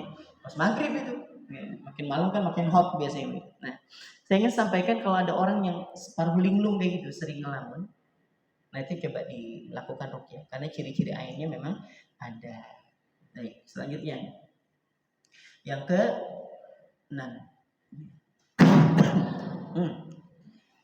Belum Allah titipi keturunan. Ya, belum dititipi keturunan. Ke-6 ini belum Allah titipi keturunan. Ustaz, apakah orang yang tidak punya keturunan itu belum Allah titipin keturunan itu apakah semuanya juga terkena ain? Enggak, ini salah satunya. Karena sekarang itu media untuk bisa membuat seorang kena itu mudah banget. Contoh perkawinan, pernikahan itu masya Allah megah-megah bu, ya bu ya, benar gak bu? Ya, sekarang tuh masya Allah ada preweddingnya, ya kan? Belum nikah tuh, tapi foto prewedding, cie, tapi gini cie, gitu. Sekarang gini, di belakang gini, cie, gitu. Padahal belum nikah tuh. Ada yang prewedding fotonya gini. Apa namanya bu? Bukan yang meluk, lagi hamil ternyata ya. Misalnya lagi meluk pasangannya, padahal belum nikah tuh. Itu prewed gitu. Kalaupun kita bilang kayak gini, Ustaz kan sekarang bisa diedit loh Ustaz, yang posisinya di gini, tapi perempuannya di tempat yang lain, terus nanti digabungin. Justru itu menimbulkan mudorot. Mudorotnya apa? Orang jadi seuzon. Ya bu ya. Ibu berani gak husnuzon kayak gini? Allah ini Ustaz bukan foto asli, itu editan. Jarang kita. Ya Allah, belum nikah udah kayak gitu. Nah akhirnya nih, ya Allahnya kita ini jadi ain bu. Belum nikah udah kayak gitu. Gimana kalau sudah nikah? Ya mamanya udah nikah mau diapain? Belum nikah aja sudah kayak gitu. Nah nyinyirannya kita, nah berkibarnya bibir kita tadi tuh yang kayak gitu tuh, jadi ain tuh buat orang. Nah akhirnya dari ain tadi, setan kemudian mengganggu spermanya, mengganggu ovumnya, menutup saluran si sperma tadi sehingga tidak bisa masuk ke rahim, gitu ya. Nanti itu salah satunya dengan cara apa? Dengan cara ruqyah. Maka doakan mudah-mudahan bulan depan buku terbaru saya bisa selesai dicetak dengan judul Untukmu yang Merindukan Buah Hati. Ya, untukmu yang merindukan buah hati. Buat siapa Ustaz? Kita kan sudah punya anak, Bu. Orang seperti ini tuh secara psikologis terganggu. Berat loh, Bu. Makanya Bu kalau misalnya tahu dia belum Allah titipin keturunan, jangan juga suka nyindir-nyindir, ya. Gimana? Stres betul ya. Nah, maka saya hadirkan buku itu buat para bunda, siapa tahu ada keluarganya, ya kan? Ada keluarga yang memang butuh nasihat itu, nah biar bisa lebih bijak lah. Ya, biar bisa memberikan semangat dan sekaligus tipsnya dan ikhtiarnya supaya Allah titipin keturunan. Itu saya tuliskan di situ. Baik, kita lanjutkan dulu. Itu yang keberapa pun? Yang ke-6 ya. Nah, yang ke-7 itu ciri orang yang terkena ain.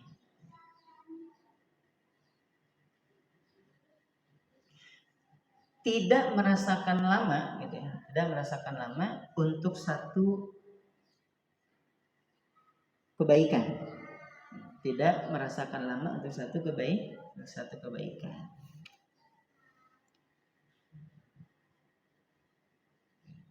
Jadi apapun yang Allah titipkan itu ada aja gitu.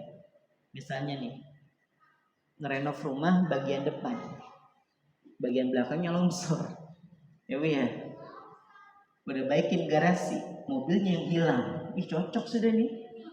Ya kan dia kan bikin garasi gara-gara punya mobil, garasi yang jadi, mobilnya hilang.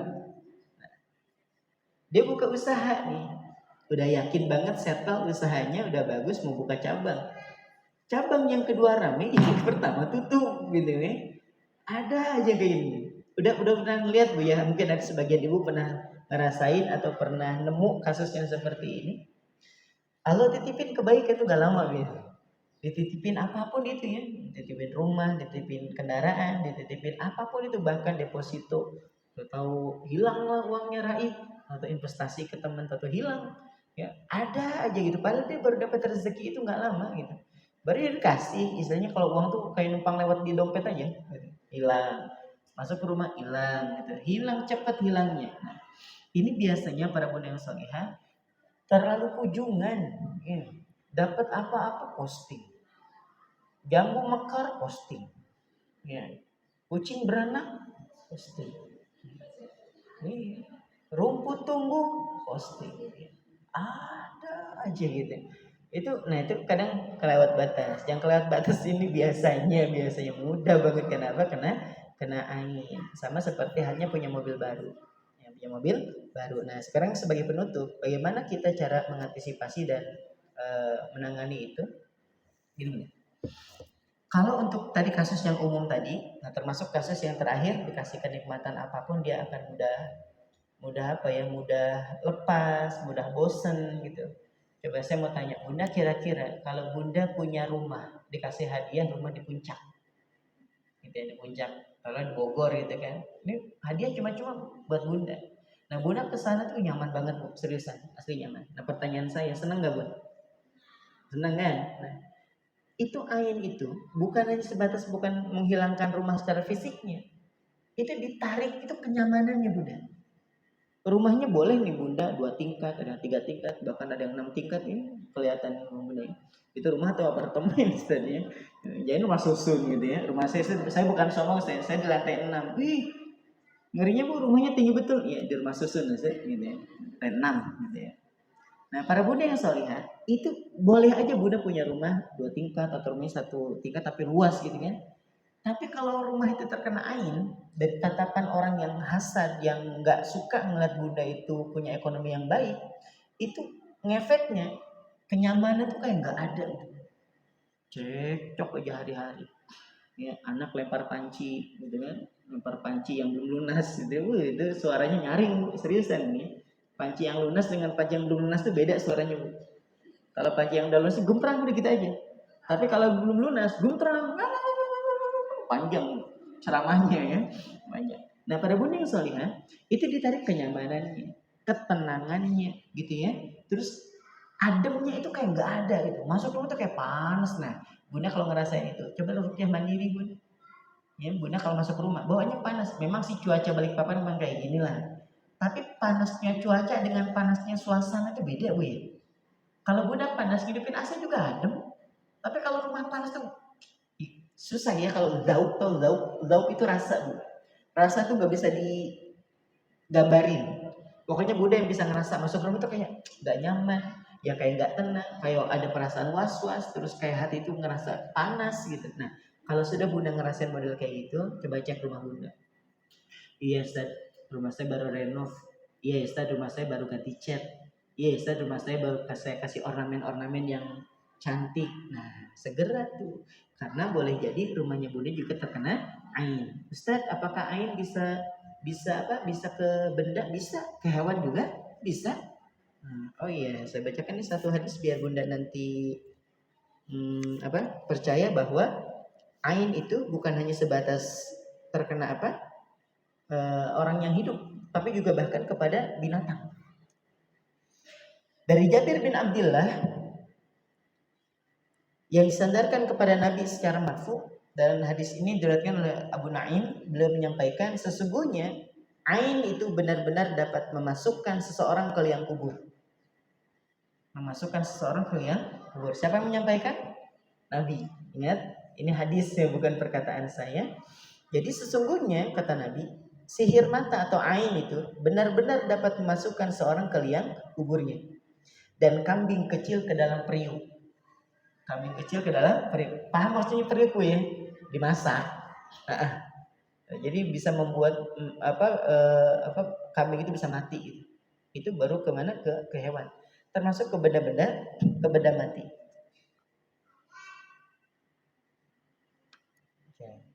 Nah, untuk ke benda mati ini kita menemukan dalam kisahnya sahabat, bukan sahabat ya, dari kalangan ulama, dari kalangan tabiin, Imam Hasan Al Basri ya. Jadi ada satu pohon, gitu, ada satu pohon yang dikagumi betul sama pemilik pohon ini. Karena kurma itu berbeda. Ini kan dia kan kalau di Arab tuh kurma itu kan bukan cuma satu dua bu ya, tapi satu sekebun tuh isinya kurma, dan sekebun tuh bukan kayak kita 10 kali 15 juga, berhektar-hektar kayak sawit lah gambarannya. Nah, itu ada satu pohon, itu buahnya beda dengan yang lain. Itu sampai ke bawah-bawah gitu, saking ranumnya. Apa kata pemilik ini? Kata pemilik kebun, nggak apa-apa yang lain nggak buah, ini aja udah cukup. Betulan bu, yang lain tuh yang berbunga itu, yang sudah mau timbul-timbul apa buahnya rontok bu, tinggal menyisakan ini aja. Paham bu ya? Ini yang lain nggak buah juga udah untung sudah ini. Ya Allah, itu kan bahasa kekaguman sebenarnya. Jadi banding sebenarnya bu ya, kalau misalnya ini ya jadi ini yang nggak tumbuh, tapi yang lain tumbuh, itu harusnya yang benar bu ya. Ini nggak apa-apa nih walaupun dia ranum seperti ini, ya kan sekali panen aja. Sedangkan yang lainnya itu panennya bisa berulang-ulang. Dia mengatakan apa? Ini nggak apa-apa lah, yang lain nggak berbuah, cuma ini nih. Betul bu, yang ini rontokkan semua. Maka beliau menyampaikan bahwa ini kebun ini terkena air, gitu bu. Jadi hati-hati juga kalau udah mulai berbuah. Baru juga berkembang dipotong cekrek. Alhamdulillah, ya kan?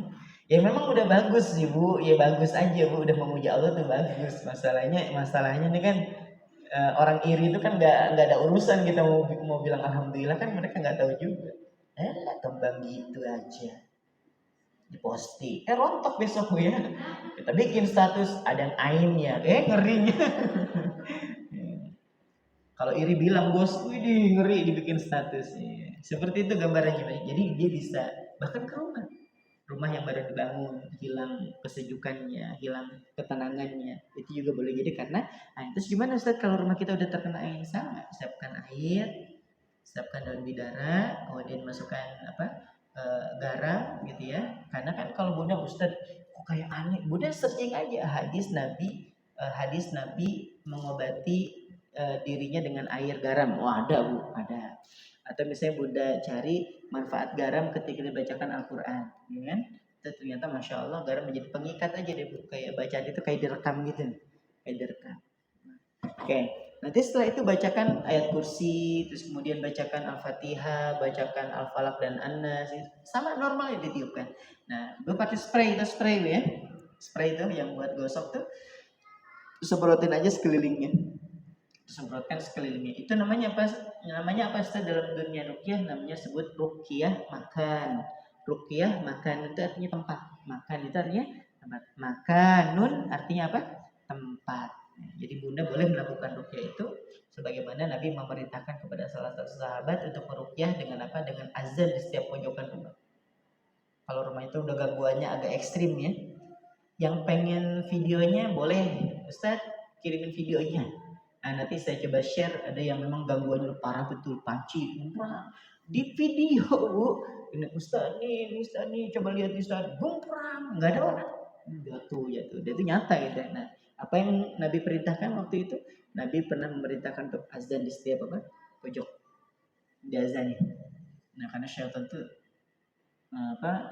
dia nggak suka dengan suara azan. Idza adzana al-muadzinu yatakhabbatu syaitan. Kalau azan dikumandangkan maka syaitan akan lari terbirit-birit gitu. Jadi kalau rumah Bunda udah ngerasa kayak gitu, ya nggak usah Bunda yang azan, kan lucu. Allahu Akbar. Lembut sekali.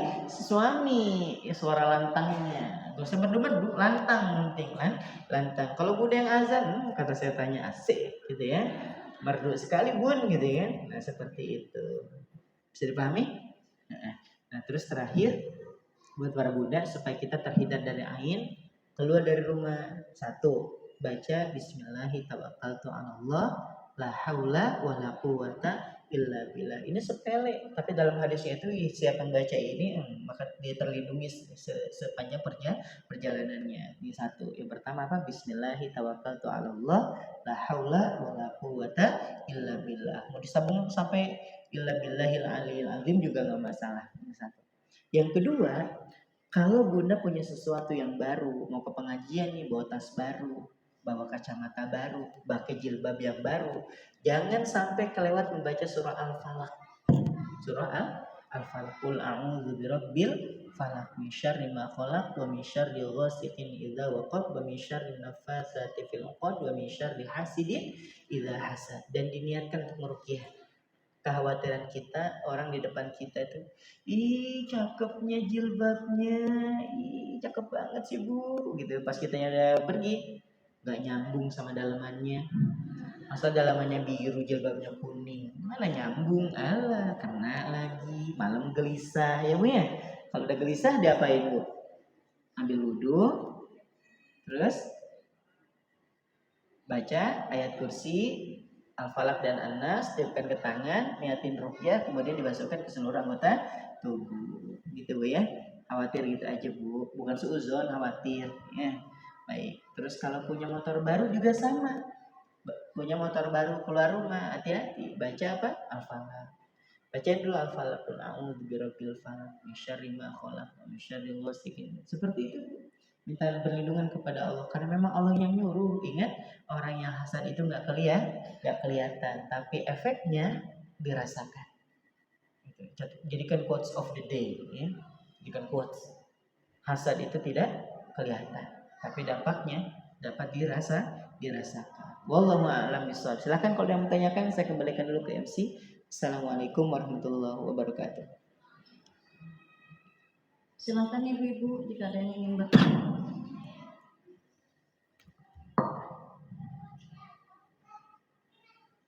Assalamualaikum warahmatullahi wabarakatuh. Dari apa yang disampaikan oleh Pak Ustadz tadi mengenai ciri-ciri anak yang kena air, saya jadi ingat sama anak saya Ustadz. Dia itu sering sekali tiba-tiba jatuh sakit.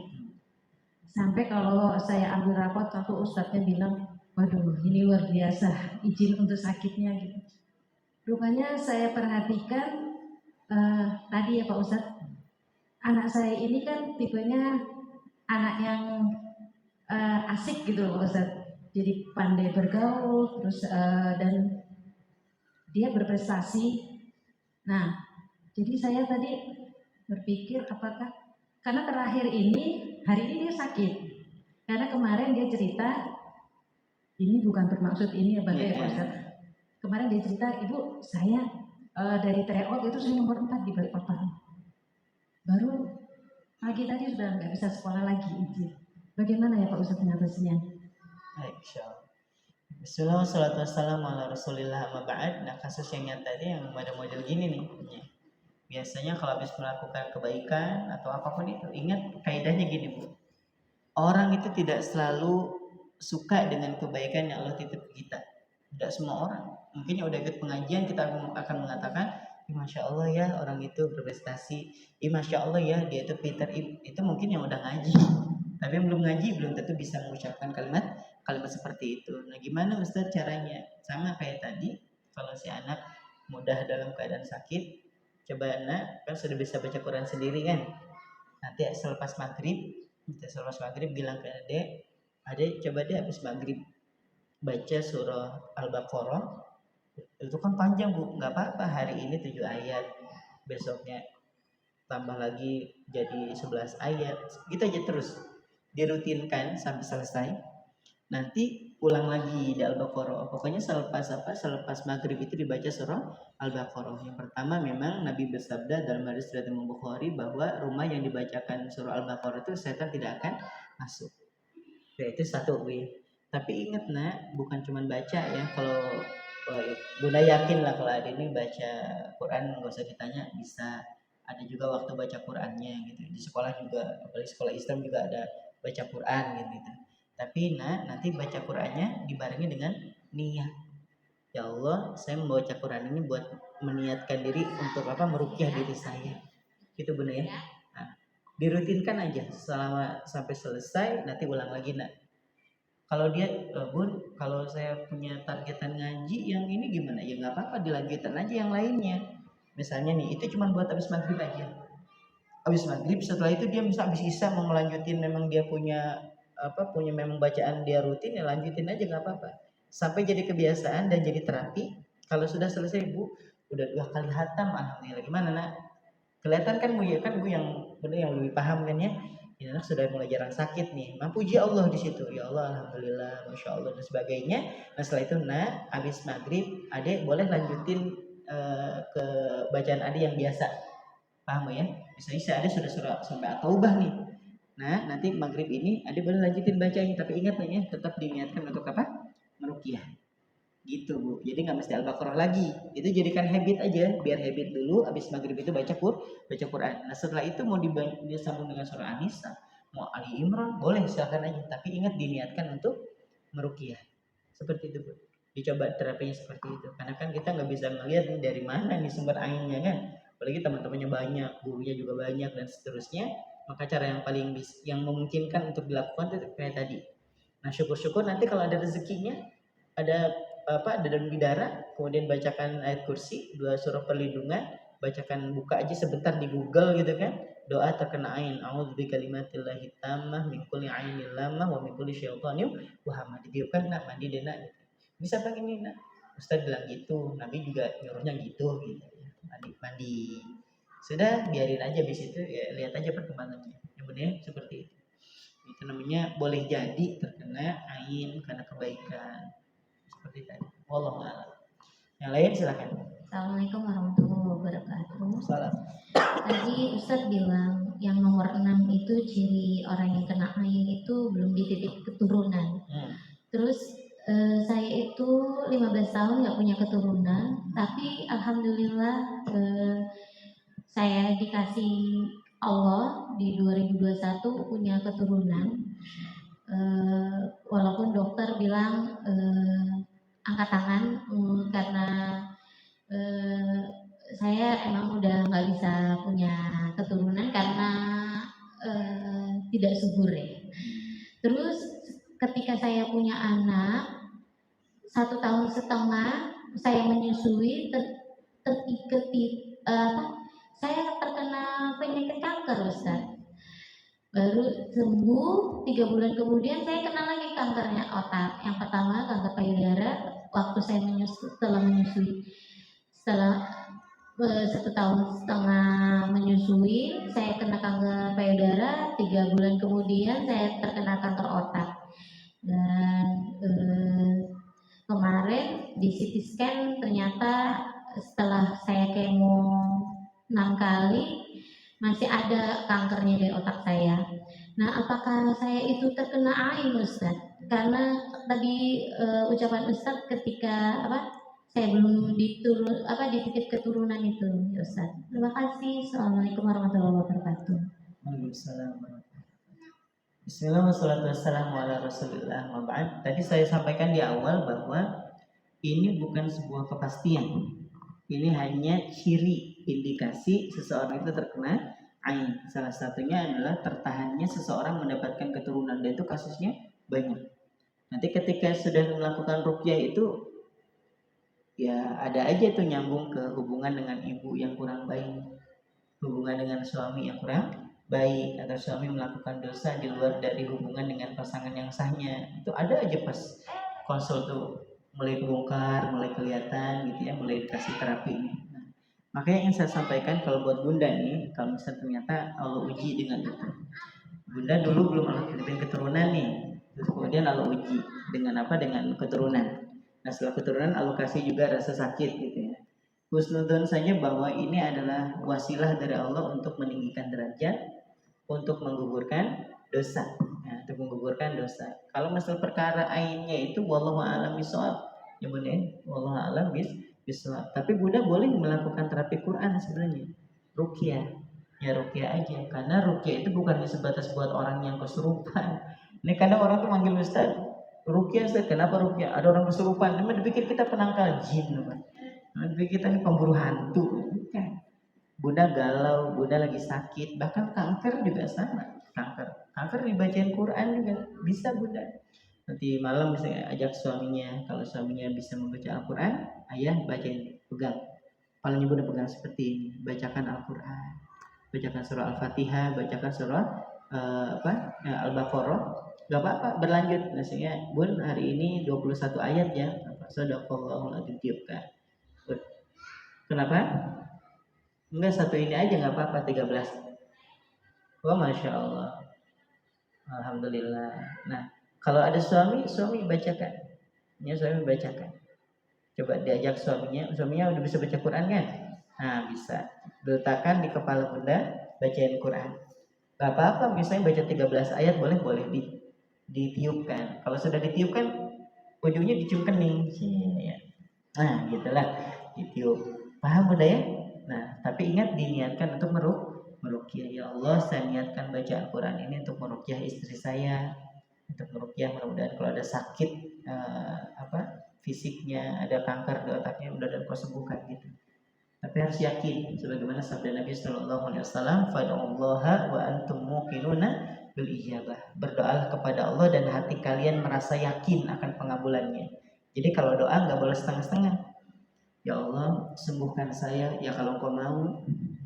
Ya Allah, sembuhin saya ya kalau Kau berkenan. Itu namanya ngeprank malaikat maut namanya. Kata malaikat maut, mau ku cabut belum waktunya gitu ya. Nggak dicabut kayak gini modelnya. Itu bukan dia serasa dirukyah nanti ibu gitu ya. Itu jadi lagi kerasukannya. Enggak. Contoh yang canda. Seperti itu Bu. Kalau mau satu juz ya silahkan aja. Kalau bisa si ayah Bu ya. Kalau ibu juga boleh kalau bisa. Kalau mau ya silahkan aja sendiri sambil duduk sambil rebahan juga boleh. Kalau pas sama suami kan memang Masya Allah ya. Siapa tahu ada jin tafriknya di situ jadi pemisah. Ya, jadi pemisah suami istri nanti dibacakan itu jadi lebih lekat lagi. Seperti itu Bunda. Wallahu a'lam bishawab. Satu lagi mungkin kalau ada, satu lagi. Dan sisi sebelah kanan nggak ada yang nanya. Ya, silakan Bu. Assalamualaikum. Kenapa?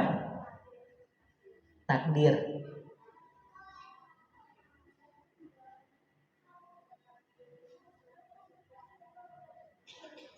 Nggak kedengaran Bun. Tolong ini ya, ada tolong apa? Sebentar ya.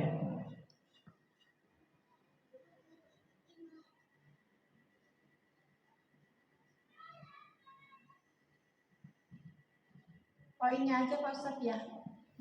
Apakah manusia itu sudah ada takdirnya masuk surga atau neraka Pak Ustadz? Bismillah, salatu wassalamu ala rasulillah. Maba'ad, Nabi SAW bersabda, nanti Bunda pulang dari sini bisa lihat hadis arba'in, hadis yang keempat. Hadis arba'in, hadis yang keempat. Kalau bisa yang ada syarahnya. Misalnya kitab Al-Wafi, kalau Bunda punya Al-Wafi yang disusun oleh Mustafa di Rajab Al-Buwo, atau punya Al-Wafi lah. Bunda buka aja Al-Wafi, di Google juga ada. Ya, hadis yang keempat, hadis arba'in misalnya. Di situ disebutkan bahwa ketika 4 bulan itu Allah menyuruh malaikat untuk apa? Meniupkan ruh, bikat birizkihi, mencatat rezekinya, wa ajalihi ajalnya, wa amalihi amal perbuatannya, sa'idun asyafiyun, bahagia dan sengsaranya. Nah, maka di situ dijelaskan nanti ada satu hadis Nabi Shallallahu Alaihi Wasallam, sesungguhnya di antara kalian itu sudah ditetapkan maq'adahu minan nar. Ada yang tempat duduknya di neraka atau ada tempat duduknya di surga.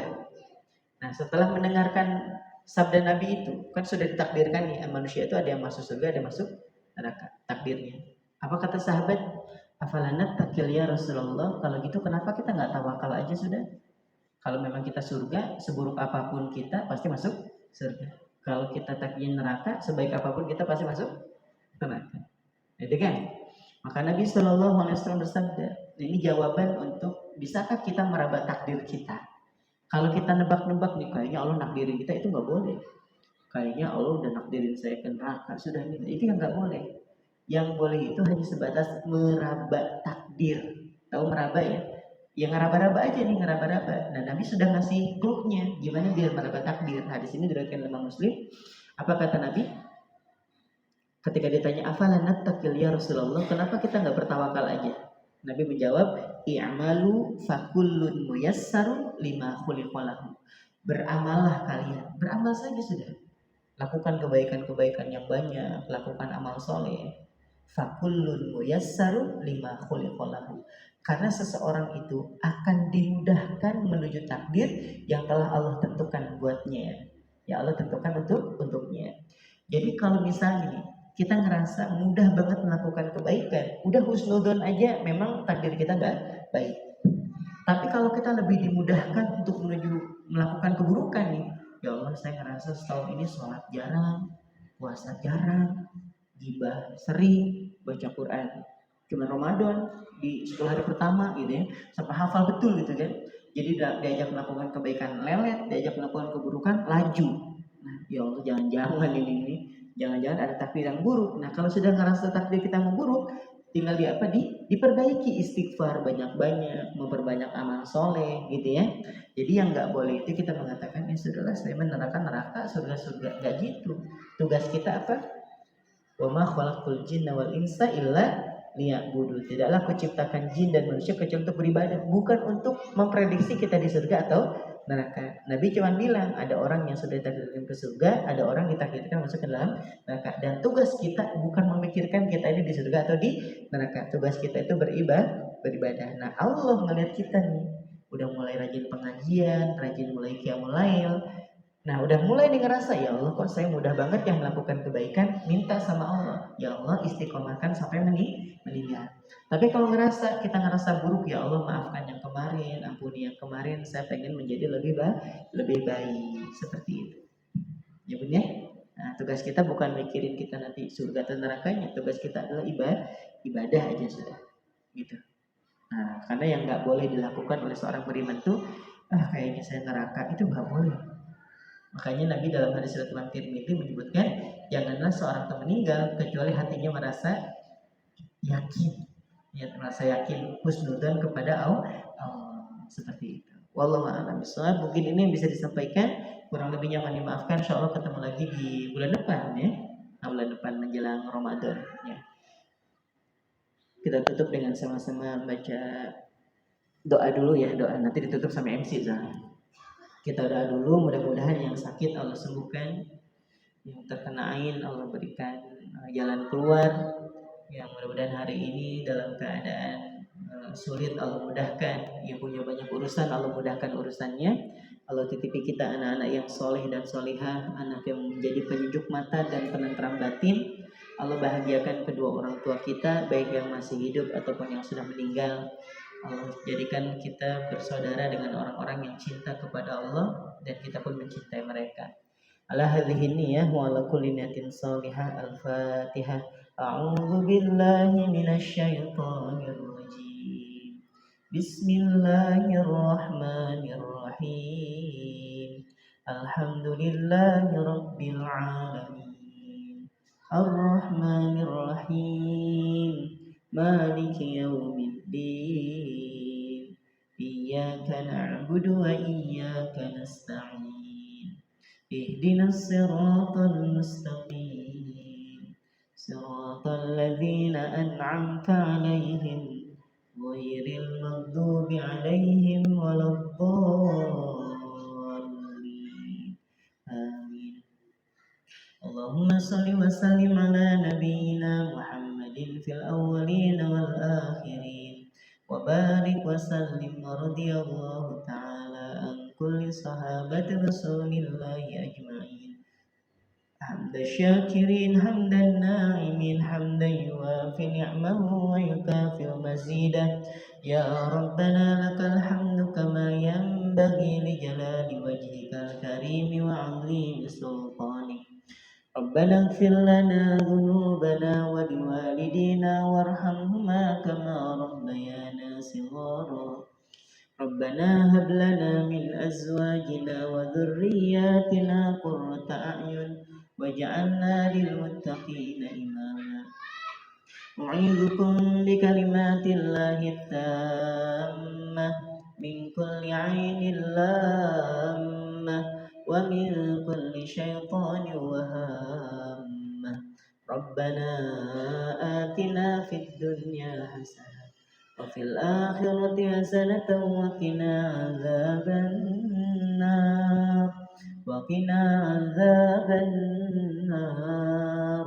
وقنا عذاب النار بفضلك سبحان ربك رب العزة عما يصفون وسلام على المرسلين والحمد لله رب العالمين. Kurang lebihnya mohon dimaafkan. Assalamualaikum warahmatullahi wabarakatuh.